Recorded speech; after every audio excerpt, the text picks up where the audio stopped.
Alors, nous allons regarder le prochain article dans la question 3, c'est l'article 6. Ici, on demande, y a-t-il en Dieu des accidents?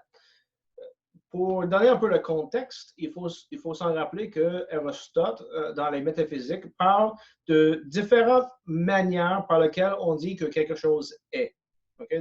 On pourrait dire différentes manières par lesquelles être est prédiqué d'une substance ou d'une chose. Alors, on peut parler d'un être, puis quand on dit que quelque chose est, on peut parler de substance. Ça, c'est la chose existante. Donc, tu me vois ici, moi, je suis une substance, une essence existante, l'existence humaine particularisée, ou on pourrait dire matérialisée. On peut aussi parler des accidents. Les accidents sont dits existants. On dit qu'il y a du brun, ou on peut dire il y a du bleu dans le chandail. Mais un accident, c'est quelque chose qui n'existe pas en soi. Ça existe seulement dans quelque chose d'autre. Son existence est entièrement dépendante sur une autre chose et on dit que l'accident est dépendant sur la substance pour son existence. Donc, la couleur bleue n'existe pas en soi. Il n'y a pas une substance qu'on dirait ça, c'est la substance bleue. Au contraire, le bleu, c'est un accident qui existe dans une substance et qui le qualifie d'une manière ou d'une autre. Puis, on peut parler des différents types d'accidents. La question ici, c'est est-ce qu'il y a des accidents en Dieu? Des choses en Dieu qui ne sont pas essentielles à ce que Dieu est, qui ne sont pas sa substance, on pourrait dire entre guillemets, qui n'est pas son être, mais qu'on peut les pointer pour dire Dieu est la couleur bleue, Dieu a en lui la couleur bleue, ou on voit la couleur bleue de Dieu, quelque chose de même. Est-ce qu'il y a des accidents en Dieu? C'est ça la question. Il y a deux positions contraires. On va sauter directement au set contrat, puis les arguments de Thomas d'Aquin. Donc, il dit set contrat. Contre ceux-ci, ou mais contre ceux-là, tout accident est dans un sujet. Alors, Dieu ne peut être un sujet, car une forme simple ne peut être un sujet.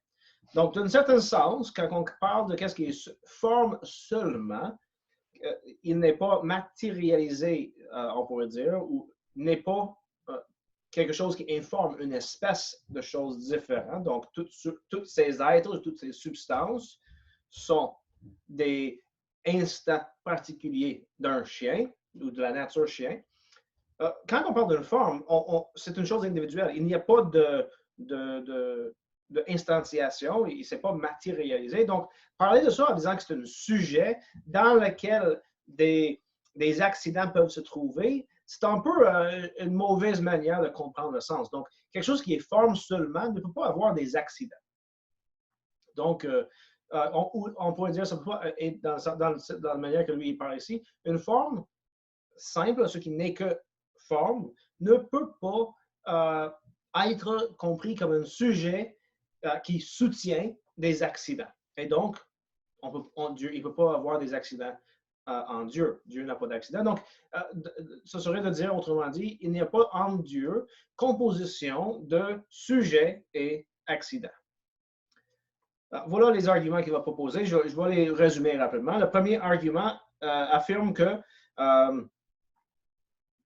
on démontre qu'il n'y a pas d'accident en Dieu, car, tout d'abord, le sujet est à l'accident, ce que la puissance est à l'acte.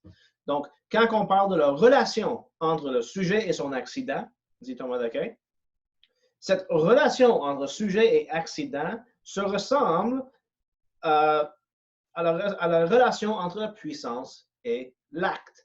L'accident, d'une certaine manière, actualise, le sujet serait comparable à la puissance, et l'accident à l'acte.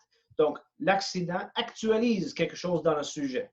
C'est la présence dans le sujet de quelques qualifications. Donc, on peut parler du accident bleu de ma chandail. Alors, donc, si c'est le cas, alors le sujet est à l'accident, ce que la puissance est à l'acte, et on a déjà démontré qu'il ne peut pas avoir de puissance en Dieu, donc il ne peut pas avoir quelque chose qui est actualisé en Dieu. il est, point, alors il ne peut pas avoir d'accident en Dieu. Deuxièmement, il va présenter un argument dans lequel il dit un accident est un ajout à une substance, mais on ne peut pas rien ajouter à ce qui est être pur. Il ne peut pas avoir quelque chose de supplémentaire. Donc il dit, ce qui est peut bien, par une nouvelle adjonction, être une autre chose encore. Donc on peut parler, mettons, de l'être humain, qui peut aussi, par une nouvelle adjonction, devenir un musicien. Okay? Mais l'être même ne comporte nulle adjonction. Donc, on ne peut pas rajouter quelque chose à l'être même.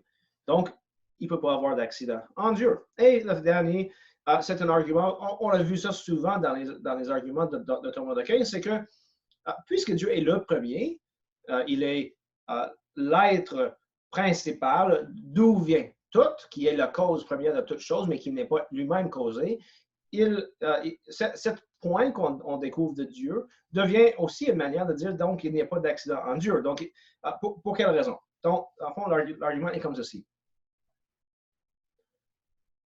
Ce qui est attribuable par soi précède ce qui ne l'est que accidentellement. Donc, l'accident est antécédent, ontologiquement parlant, au sujet. Dieu étant en toute rigueur premier être, rien ne peut lui être attribué selon un mode accidentel. Il ne peut pas avoir quelque chose en Dieu qui est secondaire. Il est premier. OK? Puis, pour renchérir là-dessus, pour rajouter à ça, il va argumenter ceci. Il reste que ces accidents trouvent leur cause dans les principes du sujet. Donc, l'accident dépend du sujet. C'est le sujet qui est la cause, qui soutient et maintient en existence l'accident, qui dépend pour son existence du sujet. Or, en Dieu, rien ne peut avoir deux causes, étant donné qu'il est la cause première. Donc, les accidents qui découlent par eux-mêmes de la nature du sujet et qui lui appartient en propre ne doivent pas davantage être attribués à Dieu. Donc, aucun accident qui pourrait se trouver dans un sujet ne peut être attribué à Dieu. Il n'y a donc aucune composition en Dieu de sujet et d'accident. Dans une des positions contraires, on suggérait que si quelque chose est un accident dans l'être humain, il est donc un accident chez Dieu. Et on donnait des exemples de, mettons, puissance et sagesse. Ils appartiennent à nous. On peut parler de la puissance humaine, on peut parler d'une certaine sagesse humaine. Mais si on attribue la puissance et la sagesse à Dieu, il devrait donc aussi être des accidents, tout comme ils sont chez l'être humain. Et Thomas d'Aquin soulève non, parce que lorsqu'on attribue la puissance ou la sagesse à Dieu, on ne l'attribue pas de manière univoque, mais de manière analogue. Donc, ce n'est pas attribué de la même manière à Dieu que c'est attribué aux hommes. Donc, ce n'est pas nécessairement en Dieu comme accident.